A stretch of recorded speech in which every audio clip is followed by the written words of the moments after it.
Hello YouTube, it's Borders Dude and I'm back with a video review, and I'm taking a look at something that is a bit older in the Transformers collection, and this is new to me. However, it is Titans Return Brainstorm, but this is the Walmart exclusive retro packaging variant. Before we take a look at the figure itself, let's take a look at this wonderful retro packaging done in that Generation 1 art style, and indeed the robot is in its alt mode, reminiscing that Generation 1 style again. And you've got the wonderful grid art, you've got the retro Hasbro logo on the front as well, which is lovely. Now on the back, we get that Headmaster box art, which is brilliant. I absolutely love that art. We get the tech spec that is there. You don't really need the red strip anymore because you can see all the details. But of course, there is more of a modern twist to it with all those languages on the back of the packaging, echoing the standards of today. Titans Return Brainstorm is a retool of Blur, but they've done enough retooling here to make this mould feel unique. I love the colour scheme we've got going on here, albeit it is very basic with only 3 primary colours broken up by that yellow cockpit. The lovely turquoise blue, that grey which has just been painted on white plastic because you can see it breaking up on the mould, on the joints, and with that white plastic there. Nice touches are the front of the jet mode for this figure is the 3-gun barrel. If you of course pop on his gun as storage, that's a neat touch. There's some nice sculpting going on in there, especially in the wings. I absolutely love the detail that they have added there. The yellow cockpit that suits the Headmaster, or rather sits the Headmaster, is nicely done, and the Headmaster doesn't look out of place in the cockpit as you would expect. And yes, of course, even though it is a Cybertronian jet, it can roll and roll wonderfully right off the screen. The reason I have taken so long to get Titans Return Brainstorm is because of this guy. That is the thrilling 30th version of Brainstorm, who is more based upon his IDW comic style, I believe. Now I like them both. They do have slightly different colour schemes, as you can see, but let me know which version of Brainstorm you prefer in your collection, at least when it comes to the alt mode. And now that we have Brainstorm all transformed up, and what a fun transformation it is, that is definitely one thing that the Titans Return line got right more times than not. We have this wonderful looking robot mode. Now, I believe the differences between this Walmart exclusive or Target exclusive version of the figure and the standard retail release was the face sculpt, giving us some more Japanese anime face sculpt, and these wonderful Tampo stickers that have been applied to further give this figure that retro aesthetic appeal. Doesn't matter which version I have personally, but I think for a lot of people the face will be the difference maker between which version you decide.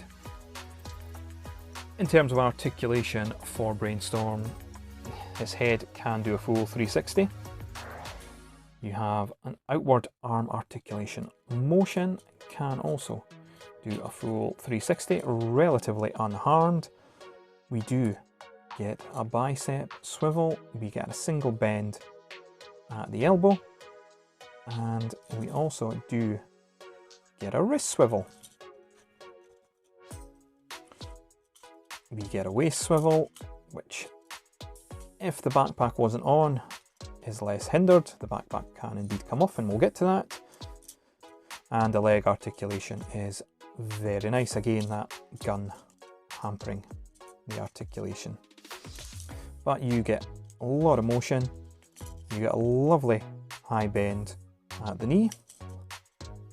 And I guess you can count this slight toe adjustment as a form of articulation. Because he is an older release, some articulation points weren't developed quite yet. They would come in future lines, such as War for Cybertron trilogy, such as ankle articulation, but I still do think that you get more than enough for your figure photography needs. When it comes to accessories with Brainstorm, you get two. Firstly, we get Blur's Blaster, just a complete reuse of the Titan's Return Blur figure, as you would expect. And the additional accessory, which arguably you do need in order to complete the alt mode, is this, which does become shoulder guns essentially. He can hold them in his fist as normal, but typically speaking, a lot of people will either pop that on his shoulder, or you can have it as a massive blaster. That's very, very incumbent. So what a lot of people do is they pop it on the peg here,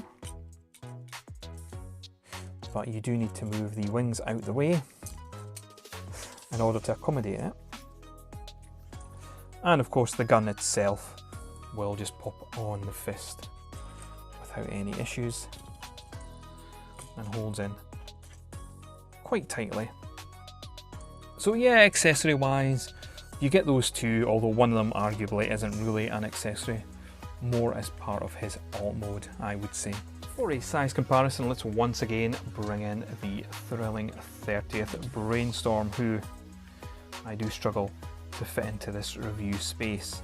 Now again, the scale is obviously completely different, but honestly, even though I really do love the Titan's Return Brainstorm version, this version to me is still more impressive, albeit it has the limitations of design for its time.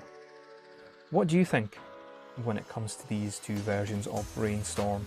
Which one do you prefer? My final thoughts on Titan's Return Brainstorm. Do I recommend him? Absolutely, I recommend this figure. Now, while I do prefer the thrilling 30th IDW inspired version of Brainstorm, if you collect the rest of the Titan's Return Headmasters, then this guy is a must because he scales perfectly with them. It's still a fun figure. The transformation is nice and easy, flipping it back and forth. The Headmaster gimmick is very nice and still works as it did back in the retro days, sans the tech specs of course. But he's just a nice figure, and that's what I can say about a lot of Titan's Return Headmaster figures in general. They were just very nice.